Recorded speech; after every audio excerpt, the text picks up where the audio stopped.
এক ক্লিকে Facebook ID. আপনাদেরও কি এরকম হচ্ছে যে আপনাদের ফেসবুক আইডিটা কেউ লিখে সার্চ করলে পাওয়া যাচ্ছে না?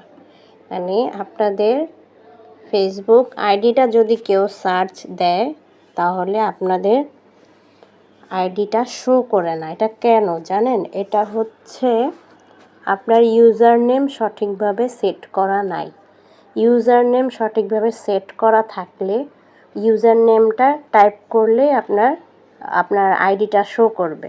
এখন আমরা দেখব কিভাবে আপনি আপনার ইউজার নেমটা সঠিকভাবে সেট করতে পারেন যেন ইউজার নেমটা কেউ সার্চ করলে আপনার আইডিটা প্রথমে শো করে।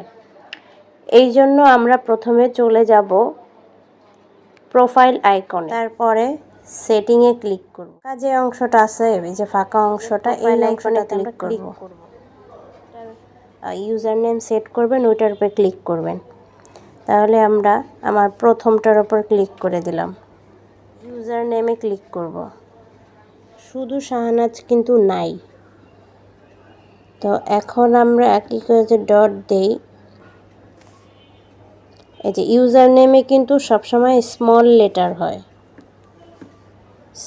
লেটার হয় এবং হচ্ছে আপনার স্পেস হবে না, কোনো স্পেসের পরিবর্তে আপনারা ডট ইউজ করবেন। এখন আমরা শাহনাজ বিডি দিই, শাহনাজ বিডি, তাও হচ্ছে না। শাহনাজ.com দিই,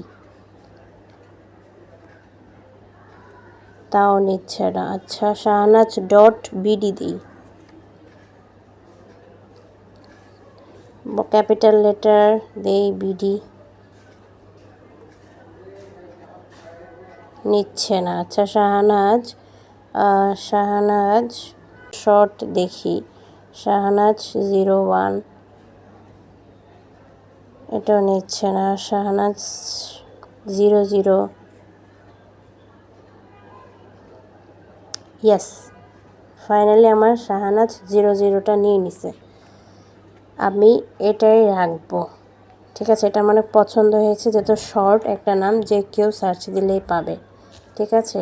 এখন আমি ডান দিয়ে দিব। এখন কেউ যদি শাহনাজ 3টা 0 দেয় তাহলে হচ্ছে আমার আইডিটা সে খুঁজে পাবে সহজে।